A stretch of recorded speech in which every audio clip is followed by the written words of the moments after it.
find particles P and Q of mass 3 kilograms and 5 kilograms respectively are attached to the ends of lightning extensible string.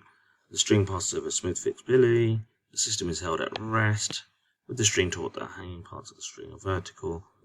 Okay, find the tension. So let's label our diagram. We've got 3 kilogram mass, so there's going to be a 3G force going down, and you've got a 5 kilogram mass, so it's going to be a 5G force going down, and a piece of string, so tension, and the tension always goes away from the particle. Tension always goes away from the particle, remember that. So the tensions are going up. 5 kilogram mass is heavier, so the acceleration will be this way. So that one will go down, this one will go up. We've got to find the tension. So we know we've got to do F equals ma for both the particles. So if we look at particle P first of all, it's accelerating up, so I'm going to take upwards as positive. And so the tension is the force going up, 3G is the force going down. So T minus 3G, and that's your F, and that's equal to m, which is 3 times by a. Looking at particle Q, this one's it's accelerating downwards, so I'm going to take downwards as positive for this one. So it's going to be 5G, which is the force going down. Take away the force going up, which is tension, equals, and that's your net force, and that's equal to m, which is 5a. Now you got your two equations with two unknowns, t and a. So we're going to solve them simultaneously. It doesn't necessarily matter if you find a and then find t, okay? Which is what I'm going to do, because it's just easier to add these two together and then t's cancel. So you get 5g minus 3g equals 3a plus 5a, which is then 3a plus 5a. So over here I'm going to get 2g equals 8a. And so a is equal to a quarter g. You can sub that back into any of the equations. We're going to just sub it into the top one. So t minus 3g is equal to 3 times a, which is a quarter g. So t is equal to 3/4 g plus 3g. So 3/4 g plus 3g. And I make that 15 over 4g. And numerically, that's going to be, I think some of you gave it numerically. Remember, g in maths is 9.8, so that's 36.75 newtons. And so we should give that as 37 newtons.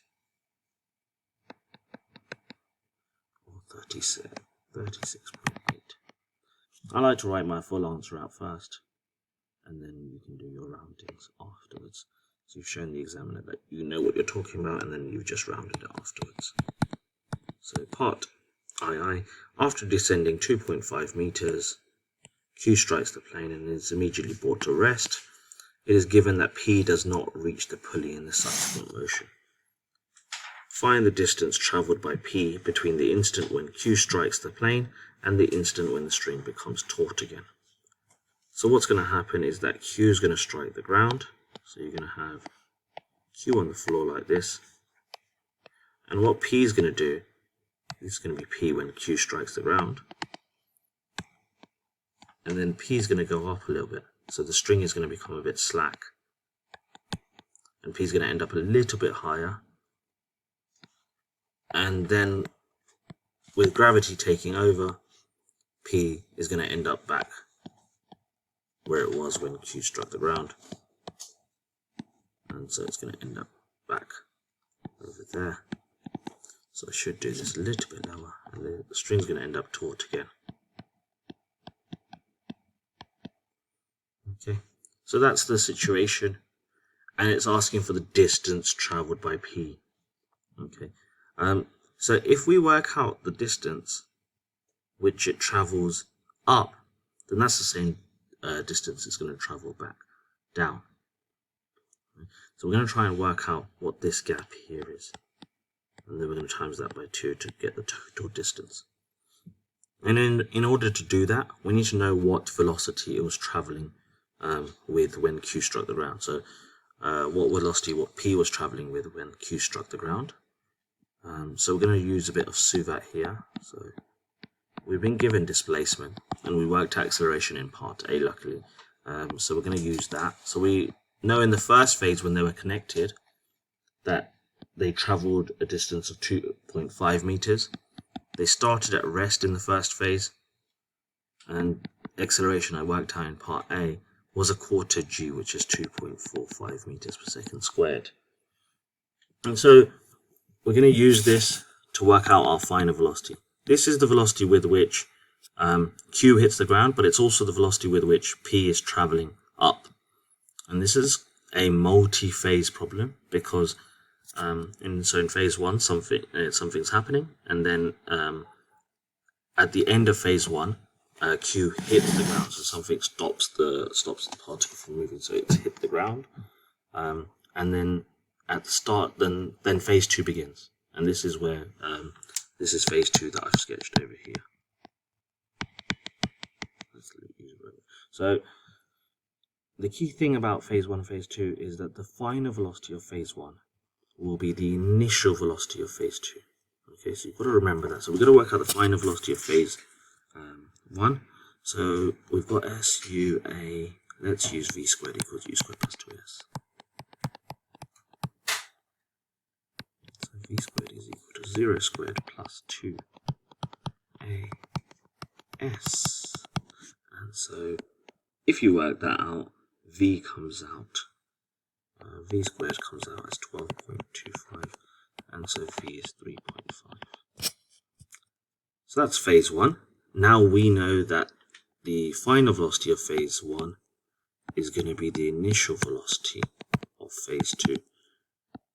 And if you go back to what I was saying earlier, what I'm going to try and do is I'm going to work out this distance here. Let's call it S. I'm going to work out that distance there. That's when P goes upwards and then stops for a second and then turns around. So when it stops, its final velocity was 0. You can see that the string is now slack. Okay, so there's no tension on the string. So the particle is in free fall, and so it's gravity that's making it slow down. So the acceleration is going to be minus 9.8. And we're interested in displacement. So we're going to use, let's use V squared equals U squared plus 2AS again. So V is 0, so 0 squared is equal to 3.5 squared, which was 12.25, plus 2, and then A was minus 9.8 in this phase. And then we're going to work out S. So if you work out S here, you get 0.625. But remember, we've got to times this by 2 because that's the distance it travels up, but it also comes that distance down. So when we times that by 2, we get a final answer for S as 1.2